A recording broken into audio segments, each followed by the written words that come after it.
नमस्कार. मार्ग सत्तेचा फैसला जनतेचा MH 288 या बायोस्कोप मराठीच्या विशेष कार्यक्रमात आपलं सगळ्यांचं मनपूर्वक स्वागत. तुम्ही पाहता आपण आज आहोत पुण्यामध्ये शनिवार वाड्या समोर आणि आपल्या पुणेकरांच्या सोबतच्या संवादाची सुरुवात आपण या ऐतिहासिक वास्तू समोर सुरू केलेली आहे. त्यामुळे चला आपण पुणेकरांशी बोलूया आणि जाणून घेऊया त्यांच्या उमेदवारांसंदर्भाच्या भावना, एकूण महाराष्ट्राच्या राजकारणासंदर्भाच्या भावना. चला तर माझ्या बरोबर.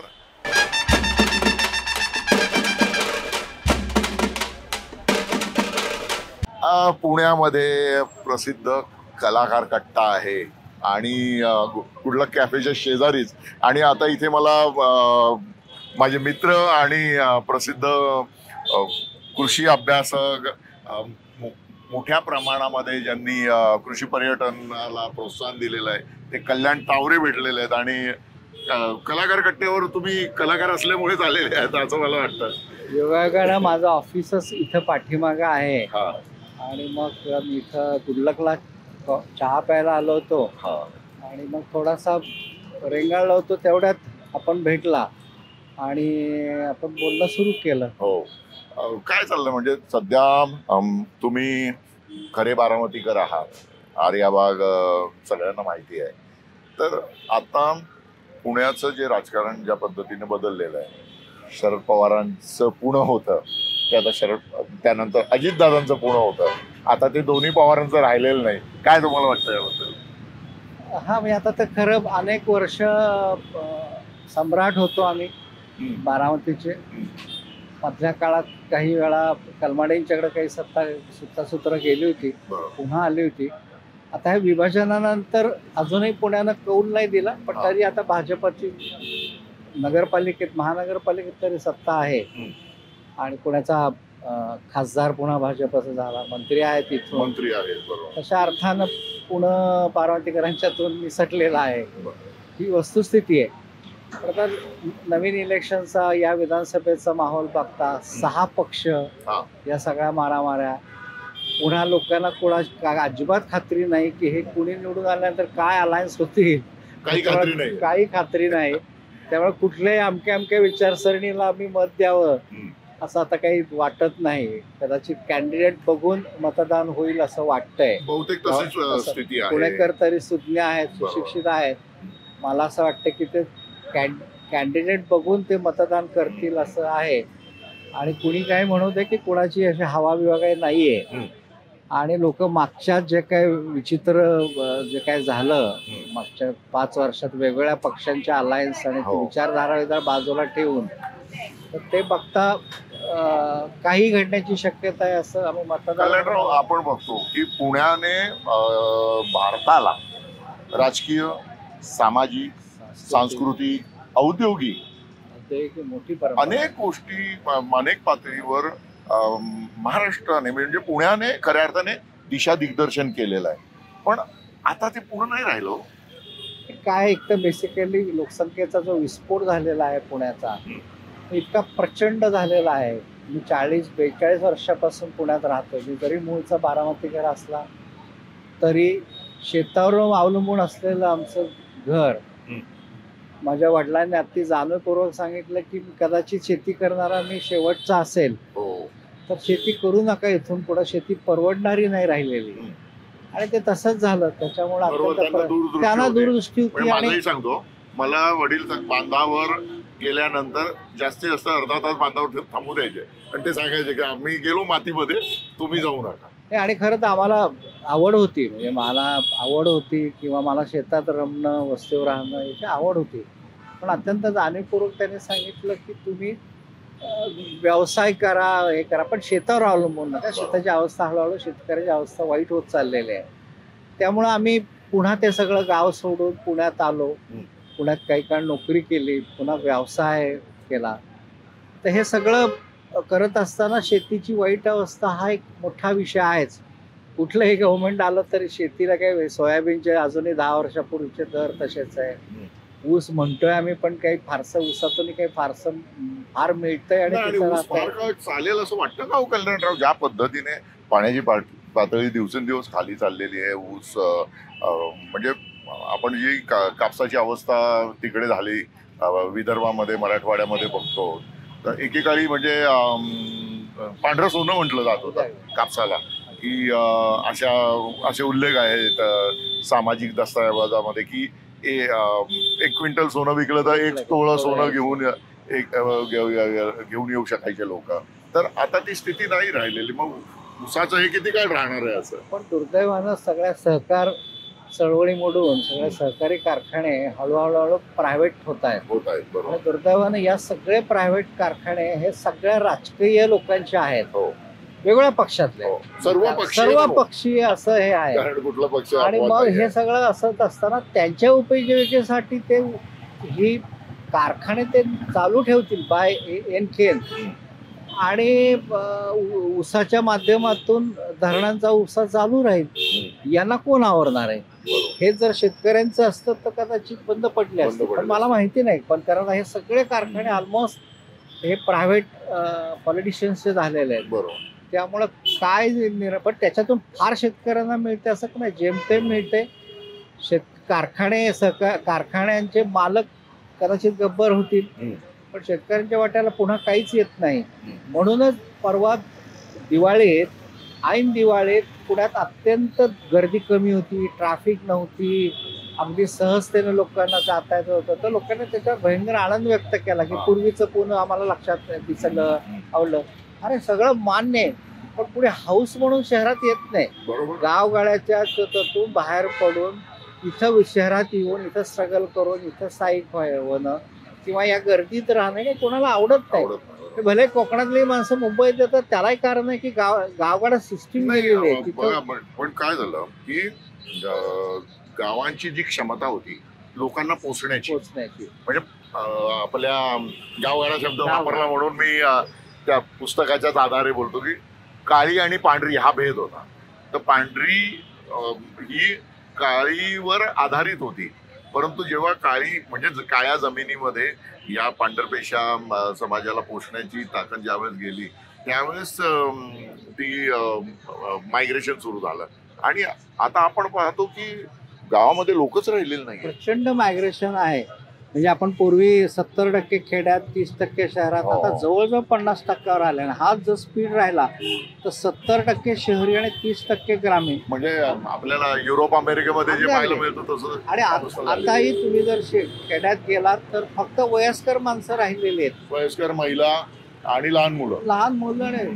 तर या सगळ्या ह्याच्यात मायग्रेशन ट्रिमंडस आहे. आणि मग मायग्रेशन झालं की याची शहरांची वाट लागते. बरोबर. ट्रॅफिक असेल, नियोजन नाही, पाण्याचे प्रश्न उपस्थित होणार आहे. तर खरं लोकांना अपेक्षा आहे नव्या गव्हर्नमेंटकडून की चांगल्या पद्धतीचा रोजगार जर खेड्यात उपलब्ध झाला, चांगल्या प्रकारे. रोजगाराबद्दल बोललात म्हणून मला इथे काही तरुण मुलं सुद्धा दिसत आहेत. तुम्ही काय सांगाल? या ना आमच्या गप्पांमध्ये, तुम्ही पण सहभागी व्हा. तुझं नाव काय? निलेश काकडे. निलेश, बारामती. हो, बारामतीच्याच लोकांचा जास्त भरणा आहे. आणि तू इकडे तर ये, समोर येऊन बोल. सुशांत पाटील. हा, तू कुठला आहेस? सांगलीचा आहेस. मग पुण्यामध्ये केव्हापासून आलात तू? जन्म पुण्याचाच आहे. Very good. मला सांगा, मी आता कल्याणरावांशीच बोलत होतो, तर मुद्दा आता रोजगारावर आला होता म्हणून माझं लक्ष तुमच्याकडे गेलं. तर रोजगार नसल्यामुळेच कोयता गँग वाढली ना इकडे. अन्य ज्या गोष्टी आहेत, सामाजिक खूप तणाव निर्माण झालेले. तर या सगळ्या याच्याकडे तुम्ही कसे पाहता? तरुण मुलं कसं पाहता? रोजगार नाही हा प्रश्न नाहीये. पहिली गोष्ट, शिक्षणामध्ये जी आपण क्वालिटी घेतोय ती पूर्ण आली पाहिजे. बरोबर. शिक्षण पूर्ण झालं म्हणून रोजगार भेटणार हे चुकीचं आहे. बरोबर. त्यासाठी पहिल्यांदा स्किल्स नीट केले पाहिजे. बरोबर. जेव्हा शिक्षित झाला म्हणून तो गुन्हेगारीमध्ये उतरणार नाही असं नाहीये. ती मानसिकता बदलली पाहिजे. त्याच्या मागे रोजगार हा महत्वाचा प्रश्न आहेच. पण तरी सुद्धा शिक्षण ज्या प्रकारे भेटलं पाहिजे ते मिळत नाही. हा, म्हणजे प्रशिक्षण देणारं शिक्षण पाहिजे. म्हणजे स्किल्स मध्ये राहतोय ते पण गरजेचं आहे. आता तो ज्या ठिकाणी राहतोय तिथले संगत महत्वाची. संगत ते पण महत्वाचं आहे, ते पण पाहिजे हम्म. की ते जर व्यवस्थित लोक त्याला पण गाईड करत असतील तर त्याचं त्या प्रकारे पण तो डेव्हलप होऊ शकतो, त्यानुसार पण तो डेव्हलप होऊ शकतो. तुम्ही राजकीय सगळ्या आता ज्या घडामोडी चाललेल्या आहेत त्याकडे कसं पाहता? महाविकास आघाडी महाविकास आघाडी, महायुती, एकूणच म्हणजे काय काय चाललेलं आहे की ही जी घराणेशाही आहे, म्हणजे पूर्वी राजे होते, राजा असायचा, त्याचा मुलगा राजा व्हायचा, त्याचं राजाचे मित्र जे असायचे ते वजीर प्रधान व्हायचे. या राजाचा मुलाचे मुलगा जरी राजा झाला हम्म. पण त्याच्यामध्ये जर ती क्वालिटी असेल, हम्म. जर तो सक्षम असेल की ते काम करण्यासाठी, की तो राजा झाल्यानंतर जर समाजाला त्या गोष्टीचा फायदा होतोय तर तो राजा झाला पाहिजे. तर त्याला संधीच नाही मिळाली एखाद्या योग्य माणसाला. घराणेशाहीमुळे तुमची मुलं आणि तुमचे पुतणे जर तिथे उमेदवार असते तर तुम्हाला चॉईस काय राहतो? तर तुमच्यासारख्या एखाद्या घराणेशाही डायरेक्ट बॅकफुटला पण येऊ शकणार नाही. काय होऊ ते शकणार नाही? त्यांच्या मुलांना, का का का काय नाही होऊ शकत? शकणार नाही? कारण शेवटी आपल्याही पेक्षा जास्त राजेशाहीची जास्त- पाळेमुळे आहे का? हो, right. इंग्लंडमध्ये मजबूत आहेत, मजबूत. आपल्यापेक्षा आपल्या जास्त. इथे पण आहे, पण- नाही पण- असं नाही. पण तिथे तुम्हाला तेवढ्या मोठ्या प्रमाणात ते राजे रजवाडे दिसतात का? नाही, कारण लोक सुशिक्षित आहेत. आपण अजूनही कारण म्हणतो तिथे की ते- समाजावरती खर्च केला जातो, हा. जो ज्या प्रकारे पण केला तुम्ही विचार पाहिजे. केला पाहिजे ना तरुणांनी. तुम्ही कुठं विचार करता राजाच मुलगा राजाच झाला पाहिजे म्हणता? असं कसं जो होणार आहे? सक्षम म्हणजे आहे शरद तो झाला पवार, पाहिजे. हे बघा, शरद पवार बारामतीचे प्रतिनिधित्व करतात, बरोबर? शरद पवार गेल्या 58 वर्षांपासून, म्हणजे मी विरोध म्हणून बोलत नाही, एक ऑब्झर्व करू, 58 वर्षांपासून Kalyanrao correct me if I am wrong, 58 वर्षांपासून ते महाराष्ट्राचं नेतृत्व करतात, महाराष्ट्राचे प्रतिनिधित्व तरुण करतात. मुख्यमंत्री हा, सर. तरुण मुख्यमंत्री 38व्या वर्षी झालेले. पण मला सांगा, त्यांची ओळख बारामतीपुरती का मर्यादित राहिली? नाही, त्याच्याबद्दल नाही असं काय बोलू शकत डायरेक्ट. तर कल्याणराव तर सांगा बरं, म्हणजे तुम्ही तर बारामतीकर आहात, तुम्हाला या सगळ्या गोष्टी जवळून माहिती आहे. जर नेता मोठा असेल तर मोठ्या तर तो नेत्याची पूर्ण ओळख समाजाचा पाहिजे. पूर्ण समाजाचा पाहिजे, पूर्ण ऍटलीस्ट जिल्ह्याचा तर पाहिजे. पण या विषयावर का आपल्याकडे विचार होत नाही? म्हणजे बारामती एक छोटा तालुका आहे ना. महाराष्ट्रामध्ये किती तालुके आहेत? 358 तालुके आहेत. तर 358 तालुक्यांमधला एक तालुका आहे. मग ती ओळख 58 वर्ष काम केलेल्या माणसाच्या अस्तित्वाची असावी का? हा माझा एक छोटा प्रश्न आहे. म्हणजे मला त्यांच्याबद्दल पूर्ण आदर आहे, ते मोठे नेते आहेत, त्याबद्दल काही मुद्दाच नाही. त्यांनी महाराष्ट्राचं नेतृत्व केलेलं आहे, महाराष्ट्राला अनेक चांगल्या योजना त्यांनी दिलेल्या आहेत. नाही, अनेक चांगल्या योजना त्यांनी दिलेल्या आहेत महाराष्ट्राला. पण हे असं का व्हावं? म्हणजे त्यांनी बाहेर महाराष्ट्र पण काम केलेलं आहे. मान्य आहे ना, बारामतीमध्ये मान्य आहे ना. माझं मोठ्या प्रमाणात काम माझं झालं. म्हणणं काय आहे, मग ओळख तुमची तेवढ्या त्या परिघापुरतीच का मर्यादित राहील? म्हणजे मोदी येतात, भारतातले सगळे अर्थमंत्री येऊन गेलेले आहेत, नाही कल्याणराव, सगळे पंतप्रधान तिथे येऊन गेले आहेत. पण बारामतीपेक्षा मोठी ओळख का नाही झाली?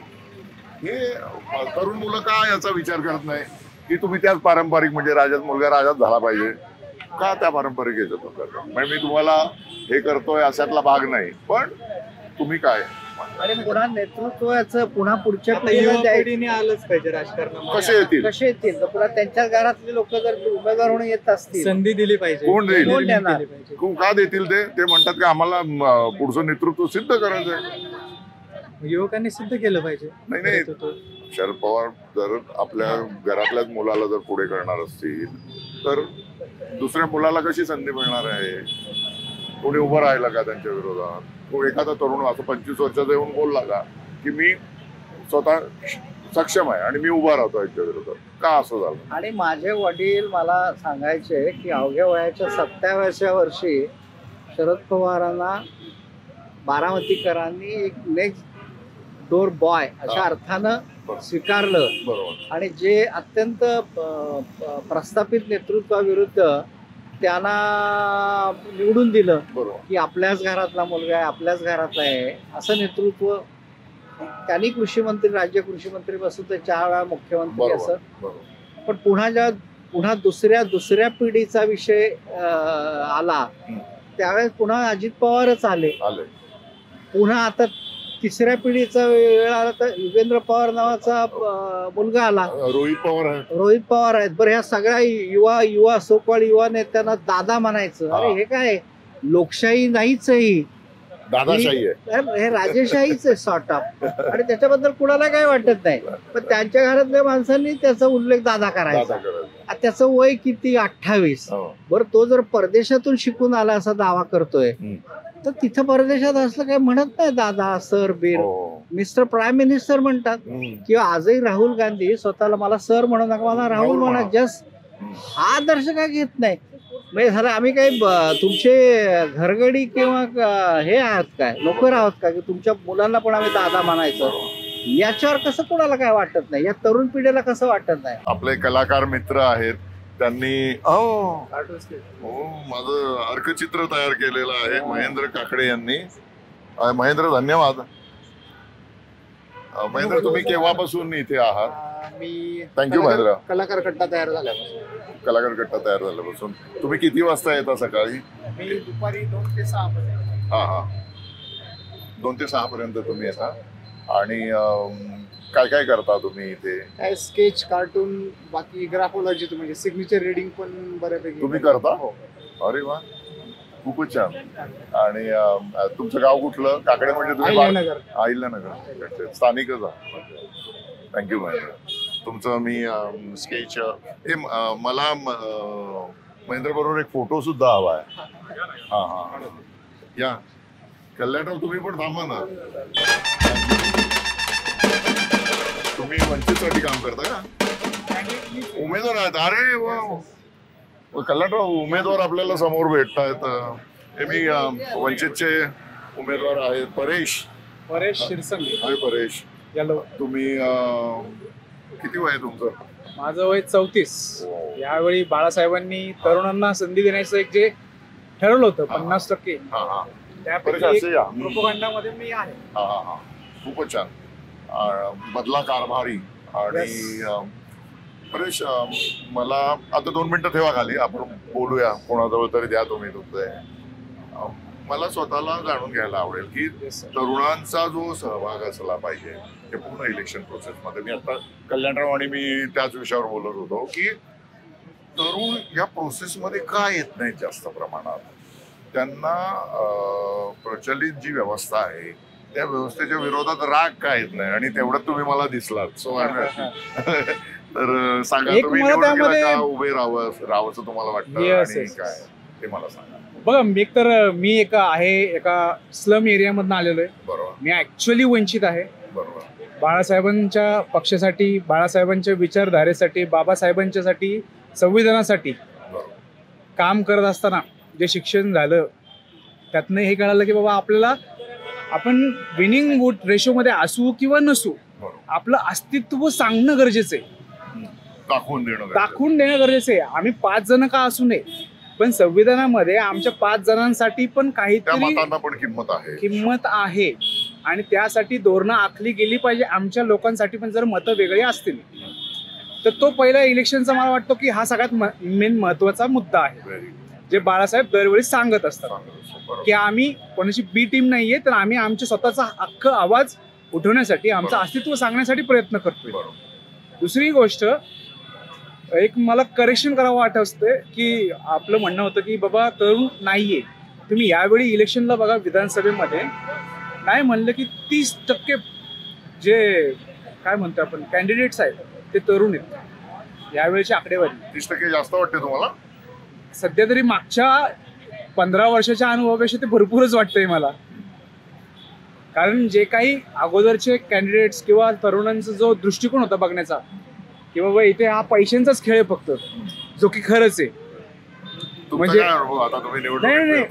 नाही, मला पॅकेजेस भरपूर येतात, कॉल वगैरे, इव्हन मीडियाचे पॅकेजेस वगैरे, काही गोष्टी बोलण्याच्या सारखे नाही आहेत.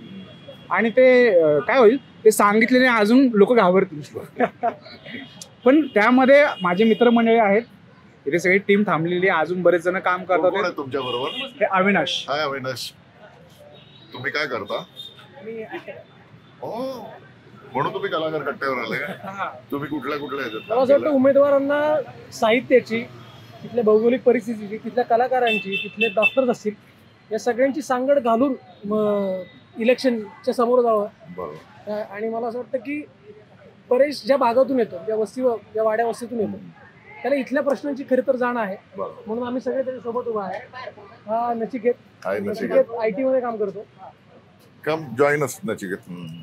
आणि महत्वाचं हा आम्ही एकाच वस्तीतले आहोत, झोपडपट्टी.